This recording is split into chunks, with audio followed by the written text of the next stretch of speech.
cabe. El último retiro que hemos dado en Santo Domingo, abierto para todo el mundo, habíamos planificado un retiro en la iglesia del Perpetuo Socorro. Era muy grande. Y después se dieron cuenta los organizadores que ahí no cabían. Y se pensó en la sala del Colegio Santo Domingo con 1000 asientos. Ya eso iba a ser muy bueno. Y después era imposible, había demasiadas inscripciones. Se alquiló el centro deportivo, donde había 5000 asientos. Ya estábamos tranquilos. Pero después de un día hubo que alquilar 1000 sillas, porque el último día de retiro había 6000 asientos y quedaba alguna gente de pie. Y yo le decía a Evaristo y a María en el retiro, la verdad es que si nosotros venimos a predicar aquí a la capital dominicana sin los carismas, no juntamos ni 100 personas, porque ¿cómo la vamos a juntar? A veces nos llegan grandes predicadores con mucha elocuencia y ponen la iglesia a mitad, y nosotros pobres campesinos, menos María que no es del campo, dispense, pero nosotros somos del campo, y llegamos a la capital con el poder del Espíritu y se nos llena el estadio de los juegos y estamos gozando porque quien actúa es el Señor. Nos vemos muy débiles al llegar, comienza a dar signos y prodigios la primera noche y la segunda noche y la tercera noche, y ya la gente está desbordada de alegría. Y a veces hay sacerdotes que me han dicho a mí, sí, pero la gente nada más va a curarse. Y yo le digo, no te preocupes, el que va a curarse, que vaya a curarse, pero el Señor no se equivoca. Si el Señor lo sana, Él sabe lo que quiere. Nadie conoce el plan de amor que tiene Dios sobre un enfermo. Cuando fue Miriam a la misa, nada más quería sanarse de su gran enfermedad del vientre, pero el Señor tenía planificado algo maravilloso a través de esta curación, y sanándola del cáncer, después la sanó del cáncer del alma, y en la tarde se confesó, y al otro día era la alegría, y ella nos recordó con lo que pasó, la historia del hijo pródigo, que llegando a su casa, su padre, que lo esperaba, lo cubrió de besos, y mandó a preparar el banquete, mandó a matar el becerro cebado para hacer un gran banquete. Y cuando Miriam se confesó, el Señor la sanó del cáncer del alma, después de haber sanado el cáncer en su vientre. Y después, el domingo, le preparó un gran banquete, no con el becerro cebado, sino con el Cordero de Dios, que borra el pecado del mundo, y que es pan vivo bajado del cielo. Y este era el banquete del reino, al cual el Señor mismo la invitaba. Y si nosotros decimos, esta nada más viene a sanarse, es que tal vez no conocemos el plan de amor de Dios sobre cada uno de nosotros. Yo no me preocupo, aunque vengan 10,000 y que muchos vengan de curiosos, no me preocupa, porque Zaqueo, cuando se subió a la mata, se subió de curioso, nada más para ver quién era Jesús. Él no tenía otro plan, y Jesús lo miró. Jesús lo miró y le dijo, Zaqueo, bájate de la mata, que hoy yo quiero entrar en tu casa. Y Zaqueo se bajó muy contento y fue, y abrió la puerta, y Jesús entró en su casa y dijo, hoy la salvación ha entrado en esta casa. Y cuando Jesús entra en tu vida, entra la salvación. Lo importante no es tanto el motivo por el cual la gente está. Lo importante es que la gente esté ahí para que Jesús ponga sus ojos en ustedes y con sus ojos llenos de amor, que toque su corazón y que los llame. Y así es como el Señor va actuando. Y dejemos que el Señor llame a todos los que Él quiera. Dejemos la puerta abierta como lo han hecho aquí. La idea era un grupito. El Señor tenía otra idea y los responsables del retiro han dejado la puerta abierta, y es que el Señor quiere que este mensaje de amor que hemos venido a darle a ustedes, sean muchos ustedes los que lo van a regar en su pueblo, porque hay que darse prisa. El Señor quiere que evangelicemos el mundo entero, y ya no hay edificios, basta con proclamar la palabra donde estamos, en los parques, donde sea. Y el Señor quiere que su buena noticia, su buena nueva, llegue a los corazones. Y Él dice, el que crea y se bautice, se salvará, y el que no crea, se condenará. Pero para que el mundo crea en esta noticia de tanta envergadura, el Señor nos envía acompañándonos con signos, con señales. Y dice, he aquí los signos que acompañarán a los que creen. En mi nombre echarán demonios, hablarán otras lenguas. Y termina diciendo, impondrán las manos a los enfermos y estos quedarán curados. Y estos son los signos del reino que ya ha llegado entre nosotros. Lo decía Jesús, si yo echo el demonio con el poder de Dios, con el dedo de Dios, este es un signo que ya el reino de Dios ha llegado entre nosotros. El reino de Dios quiere decir que Dios reina, que ya Él reina en este mundo de tinieblas. Él es la luz y Él quiere dar este poder y estos signos no solamente a los sacerdotes y a los obispos y a los cardenales. Él dice, he aquí los signos que acompañarán a los que creen, a todos los bautizados que creen. El Señor quiere darle estas señales, y que estas señales sean una manifestación del reino que ya está en medio de nosotros. Por eso cuando oímos algunas personas decir que los carismas no son importantes, que eso no es importante, le decimos, depende de tu poder. Nosotros no tenemos poder para transformar los corazones. Y como estamos en esa batalla de una auténtica revolución interior en el corazón del hombre, necesitamos poder. Y tú, si tienes poder, hazlo. Pero nosotros necesitamos del poder del Espíritu. Y los carismas son instrumentos de poder para la evangelización.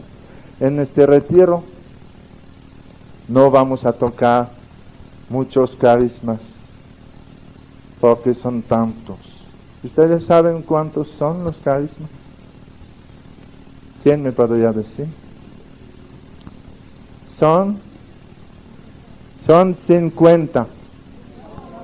No sabía. Que no se pueden contar. 50. No se pueden contar. Son muchos. Nadie sabe cuántos son. Vamos nada más a hablar de los carismas de sanación y de liberación. Que este es el tema del retiro. Jesús viene a dar vida.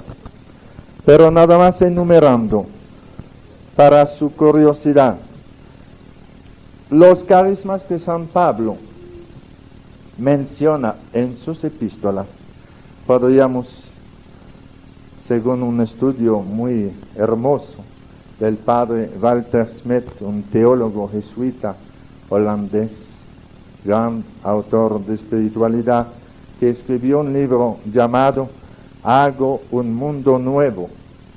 Él clasifica los carismas en las epístolas de San Pablo de la manera siguiente. Dice, los carismas que Pablo menciona haciendo referencia a la instrucción de los fieles son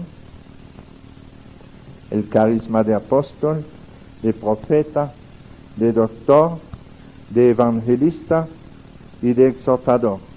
La palabra de sabiduría, la palabra de ciencia, el discernimiento de espíritu, el don de lenguas y el don de interpretarla. Y cuando Pablo habla de los carismas que se refieren al alivio de los fieles, fíjense bien, siempre son para la comunidad. Pablo habla del carisma de limosna, el carisma de la hospitalidad, el don de asistencia, la fe carismática, el carisma de curación y el poder de milagros. Y hablando de carismas relacionados al gobierno de la Iglesia, a la dirección, a la administración de la comunidad cristiana, Pablo habla del carisma de pastor, el de aquel que preside los dones de ministerio, los dones de gobierno, y son muchos más. Existe el carisma de la vida religiosa. El que no lo tiene no aguanta esta vida consagrada con votos y vida comunitaria. El carisma de la vida sacerdotal, que es un don del Espíritu Santo para la comunidad cristiana. El carisma del matrimonio cristiano, que el que no lo tiene, no le importa. El que no recibe ese don, no le importa vivir como pagano sin estar casado, pero cuando el Señor llama a una vida santa y da a una pareja, ese don del matrimonio cristiano, el matrimonio, como decía María esta mañana, descubre que entre el hombre y la mujer está un hombre que une, que se llama Jesús, y ya no son dos sino tres, y hay muchos carismas más. Pero durante este retiro quisiera con ustedes más bien reflexionar sobre el don de sanación, sobre el discernimiento de espíritu y la liberación. Y los demás, ustedes han tenido muchos retiros para estudiarlos. El don de sanación es algo que no es privilegio de uno o de dos. El Señor lo está dando a mucha gente en el mundo. Lo que pasa es que algunos salen menos. Nosotros, como viajamos mucho, la gente creemos que tenemos dones especiales, pero el don de sanación lo tiene mucha gente. Un día yo estaba en una gran concentración y después de una misa se me acercó un periodista, sorprendido porque un cojo había comenzado a caminar. Y él me preguntó, muy sorprendido, Padre, ¿cuántos enfermos ha sanado usted en su ministerio? Yo le dije, yo jamás, nunca. Yo nunca he sanado a un enfermo. Y dice él, ¿y cómo es la cosa? Le dije, bueno, yo oro y Jesús sana. Y él puso en su periódico, en primera plana, el Padre ora y Jesús sana. Y caramba, este ha comprendido. Este entendió mejor que algunos grandes carismáticos que andan diciendo, el jueves yo sané a uno de asma y el viernes pasado liberé a uno del alcohol. Qué terrible oír eso. Están tratando de acaparar la gloria de Jesús. Es en el nombre de Jesús que quedó sano, no en el tuyo. Y es Jesús, por el poder de sus santas llagas, que lo sana. Por eso yo no me preocupo cuando voy a orar por los enfermos. Algunos sacerdotes como que me han dicho que tenían complejo porque dicen, yo he orado por 2 o 3 y no pasa nada. Yo le digo, yo no me preocupo porque lo mío es orar. Yo oro y después digo, Señor, allá tú, si se sana uno o no, eso no me toca a mí, ya lo mío está hecho, yo he orado. Ahora te toca a ti sanar o no sanar. Y uno dice, pero ¿por qué no se sanan todos? ¿Por qué no se sanan todos? En París, cuando estuvimos en el mes de junio reunidos por la peregrinación internacional en Lourdes, en Francia. Hay un periodista que publicó en el periódico La Croix de París un artículo y él decía: yo no estoy de acuerdo con estas grandes reuniones de enfermos porque esto corre el riesgo de darle una falsa esperanza a los enfermos, porque muchos vuelven a su casa igual que antes. Y yo le contesté: con esta manera de razonar, habría que cerrar también los hospitales, porque muchas veces los hospitales nos dan una falsa esperanza y algunos van al hospital llenos de ilusión y vuelven en su caja. Habría que cerrar los hospitales también, ¿verdad? Es que no es que el Señor sana a todo el mundo, Él sana a muchos, pero son señales que Él da en la iglesia, señales de su amor, pero a veces Él sana a uno y no sana al otro. Y uno pregunta: ¿y por qué sanó a este y no sanó a este? Y yo le digo: bueno, esta es la primera pregunta que yo le voy a hacer al Señor cuando llegue al cielo. ¿Por qué tú sanas a este y no sanas a este? Porque este es el misterio de su amor. ¿Qué vamos a hacer nosotros? A nosotros nos toca orar y pedir con fe, pero el Señor tiene su plan de amor sobre cada uno de nosotros y no lo conocemos. Cuando se sanó Miriam del cáncer, al mismo tiempo en la parroquia había una señora muy buena que sufría del cáncer y habíamos orado mucho por ella. Era una señora que mucho había trabajado en la pastoral parroquial con nosotros, y los grupos de oración habían orado mucho por ella, y además se había celebrado misa por la buena mamá. Y un día Dios la fue a buscar. Y yo a veces pensaba: pero Señor, ¿por qué tú no has dejado la mamá en su casa y no te has llevado la prostituta? ¿Y saben por qué? Porque el Señor hace lo mismo que ustedes. Cuando ustedes van a su jardín,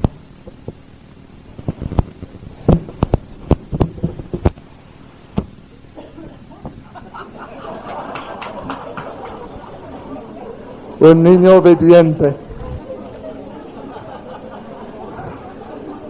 Cuando ustedes van a su jardín de flores a buscar flores para llevar a su casa, ¿qué hacen? Se llevan la más hermosa para su casa, ¿verdad que sí? Y el Señor fue a buscar la flor más hermosa, la madre de familia, para llevarla a la casa de su padre. Y la prostituta parece que todavía no estaba bien preparada para entrar en la casa del padre, y él la sanó, la transformó y la está utilizando en la edificación de su reino. Y ella da un testimonio de la misericordia del corazón de Jesús, con un poder que quisiéramos tener nosotros, sacerdotes. Y entonces vamos descubriendo que el plan del Señor no es siempre el nuestro. Y Él sabe por qué sana a este y a este no. Y nosotros no podemos pedirle razón a Dios, pero sí podemos darle gracias porque Él sana a muchos. Él sana a muchos, y cada vez que Dios sana a un enfermo es la gloria de Dios que brilla en su pueblo.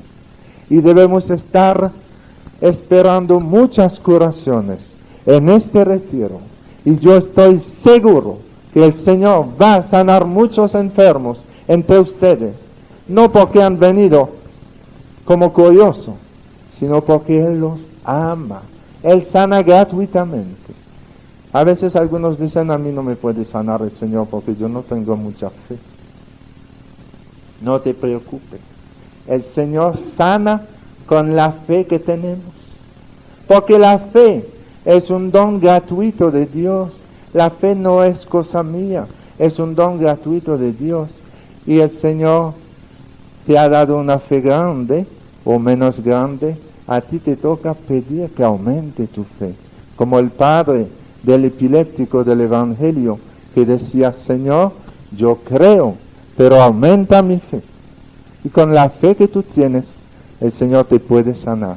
Él tiene su plan de amor sobre cada uno de nosotros. Lo que Él quiere ver en el corazón de sus hijos es la confianza de un niño. Debemos estar en la mano del Señor como un niño de 2 años. Yo siempre había oído decir que debemos ser como niños, pero yo pensaba en los niños de 4 o 5 años, y cuando fui al pueblo de Santo Cura de Ars en Francia, después de la reunión de Lourdes, había un retiro para sacerdotes, y el padre Albert de Montléon me invitó a dar un par de charlas a los sacerdotes reunidos en un retiro anual, y con mucho gusto hemos participado en ese retiro de sacerdotes franceses. Y en el pueblo de Santo Cura de Ars yo quería algo como un mensaje del Santo Cura de Ars. Yo dije al Señor, pero si el Santo Cura de Ars, San Juan María Vianney, estuviera aquí presente, ¿qué me diría? Y después de orar en la iglesia, yo me fui a la biblioteca y busqué un libro, y uno era Los pensamientos escogidos del Santo Cura de Ars, y lo compré. Y me fui a mi habitación y dije, Señor, háblame, dime algo a través del Santo Cura de Ars. Y abrí el libro sin buscar, y lo que me decía este pensamiento del Santo Cura de Ars era esto, que tenemos que estar en las manos del Espíritu Santo como un niño de 2 años. Como un niño de 2 años. Y yo me puse a meditar, ¿y por qué 2 años? Y descubrí que un niño de 5 años que se va, como un niño de 2 años que tiene su mamá agarrada de la mano, ¿verdad? Y un niño de 5 años que se va con su mamá. Está ahí, camina y dice, mamá, ¿cuándo vamos a llegar? ¿Y dónde vamos? ¿Y cuándo volvemos? Y se preocupa mucho. Pero el niño de 2 años, chiquito, su mamá le agarra la mano y él se va sin decir nada y sigue su mamá. Y así debemos estar en las manos del Señor, como un niño de 2 años. Y un poco más lejos, decía el Santo Cura de Ars, algo que me impresionó mucho, algo que él había escrito en sus cuadernos. Decía,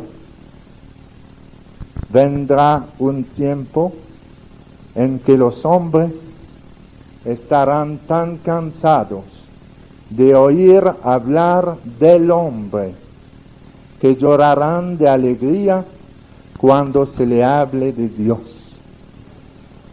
Y yo creo que este tiempo ha llegado y que esta era profecía, y estamos cansados de resolver nuestros problemas con psicología y con sociología y con dinámica de grupo y con ciencias humanas, porque hay problemas que no se resuelven, porque ninguna ciencia humana es capaz de transformar el corazón de un hombre, y el único capaz de transformar un corazón humano es el Espíritu Santo del Señor, y lo hace en la oración. Y el Señor nos dice, pedid y se os dará. Y nos vuelve a decir, pidan. Hasta ahora ustedes no han pedido nada. El Señor encuentra que no sabemos pedir, que no hemos pedido nada. Él quisiera darnos mucho más. Y cuando la iglesia se pone en oración, y cuando el pueblo de Dios se pone en oración, vemos frutos maravillosos. Se llenan nuestros seminarios, como está lleno el seminario de la Sede. Se llenan nuestras casas religiosas. Vemos en Santo Domingo, donde tenemos actualmente más de 1000 grupos de oración, que hay más seminaristas en el Seminario Mayor que en toda la historia religiosa de Santo Domingo. El Seminario Mayor está lleno. Es una respuesta del Señor a la oración de su pueblo, porque el Señor ha dicho: la mies es mucha y los obreros pocos. Y nosotros, con nuestras capacidades humanas, a una reflexión así, hubiéramos dicho: bueno, si la mies es mucha y los obreros son pocos, vamos a trabajar 2 veces más duro, y caemos en un activismo desbordante. O hubiéramos dicho: si la mies es mucha y los obreros pocos, vamos a tratar de organizarnos con buenos equipos para ser eficiente en nuestro trabajo, y entonces no vemos frutos. Y esta no es la solución radical que nos ha dado Jesús al problema. Él ha dicho: la mies es mucha y los obreros pocos.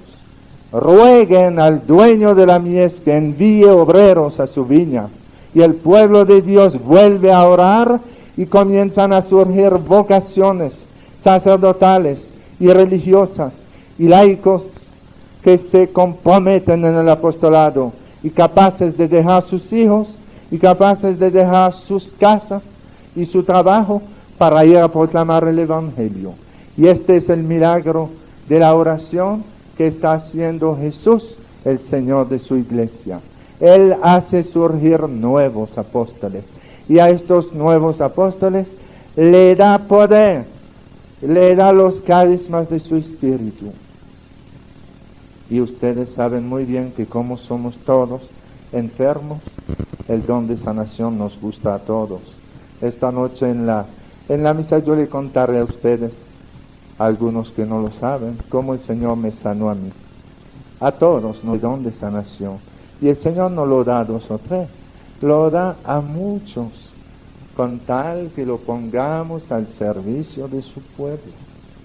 Nos contaba Sister Bridge, una religiosa franciscana irlandesa de Tampa, Florida, que hoy tiene un ministerio mundial y estaba en Lourdes con nosotros. Nos contaba que ella había sido curada de una enfermedad que normalmente la iba a llevar a pasarse la vida en una silla de ruedas. Ella fue curada una noche en una asamblea de oración hace algunos años. Y después de su curación, muy contenta, iba a la asamblea de oración y ya tenía 1 año participando en la asamblea de oración y dando su testimonio, pero todavía no se había atrevido a orar por los enfermos. Y un día, después de la comunión, el Señor habló a su corazón y le dijo: Bridge, yo te he dado el don de sanación y tú no lo pones al servicio de mi pueblo, quejándose. Y Brígida, llorando, después de haber oído clara la voz del Señor en su corazón, le dijo: Señor, yo te prometo que el primer enfermo que me pida oración, yo en tu nombre oraré por él. Era en la mañana, y en la tarde, como su convento en Tampa era un centro de oración donde se reunían la gente cada semana, en la tarde llegó alguna gente a su casa. Era un hombre paralítico en una silla de ruedas y además estaba ciego. Y alguien lo llevaba para que las monjitas oraran por él. Y cuando Brígida lo vio, dice que le dijo al Señor: It's a tough one. Es un caso difícil. Y el Señor le contestó, y el Señor le dijo: no eres tú que sanas, soy yo. Tú oras y yo sano. Y Brígida le impuso la mano al enfermo, hizo una oración de sanación. y aparentemente no pasó nada. Y el hombre se fue dando gracias, pero en su silla de ruedas. Pero en el curso de la semana, el hombre comenzó a caminar despacio. Y antes de 15 días, sus ojos estaban curados. Era su primer caso, era un caso difícil, pero para Jesús no hay caso difícil. Y él dijo, no eres tú quien sana, soy yo. Hermanos, esta es una lección que nos da el Señor para que en la fe, cuando vemos un hermano de la comunidad que sufre, que ore. Pidamos al Señor por el poder de sus santas llagas que sane a los que sufren en su corazón, en su cuerpo. Y digamos, Señor, sea